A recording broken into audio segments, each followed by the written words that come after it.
Today we are going to learn about scoring foams. This is an underrated part of making foam weapons. It's why it's its own video, so pay attention. Scoring foam helps with the DAPing process. It allows for the DAP to penetrate the foam layers.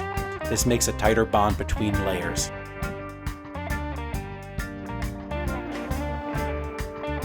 Almost every foam we DAP requires us to score it first. If we are not DAPing, then we don't need to score the foam. I will talk about the almost here in a bit. You only need one tool to score foam. Any small bladed saw can be used. Here we have a hand saw with a metal cutting blade.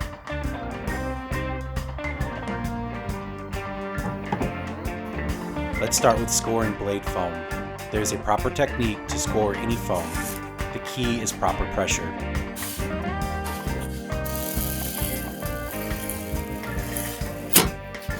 Place the saw blade on the foam that needs scoring.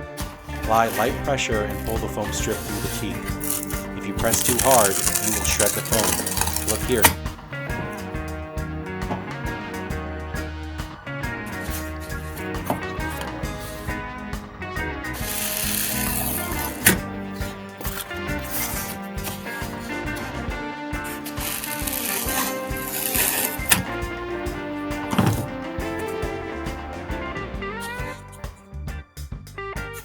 Moving on to stab tip foam.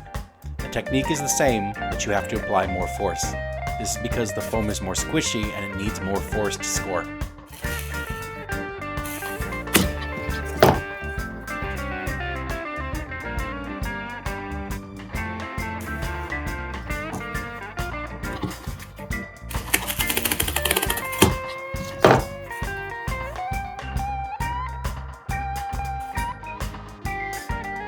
Now let's look at blue foam. It is worth noting that we very rarely DAP blue foam. Thus, we very rarely ever score blue foam. As for arrow foam, we do DAP this foam a lot, but because it's an open cell foam, there is no need to score this foam.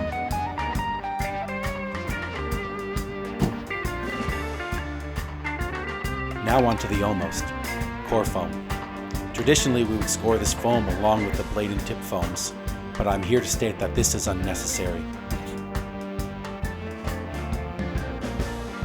This is because core foam doesn't have the skin that other foams have.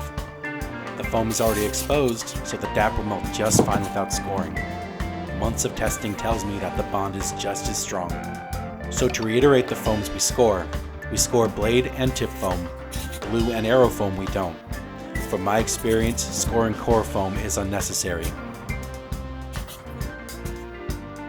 And that's it. I hope it didn't shock you guys too much. That's how you perform the necessary task of scoring foam. Happy forging.